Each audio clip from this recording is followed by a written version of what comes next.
Екі жаһан сардары пайғамбарымыз Мұхаммед Мұстафа саллаллаху алейхи вассалам өзінің бір хадисінде күллі үмметіне былай деп өсиет етеді: кімде-кім екі жақтың ортасындағы мен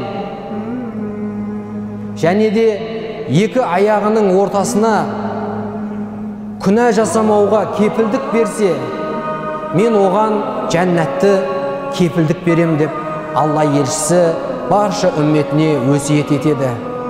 Яғни қазақта сөз бар: 10 күнәнің 9-ы тілден екен дейді.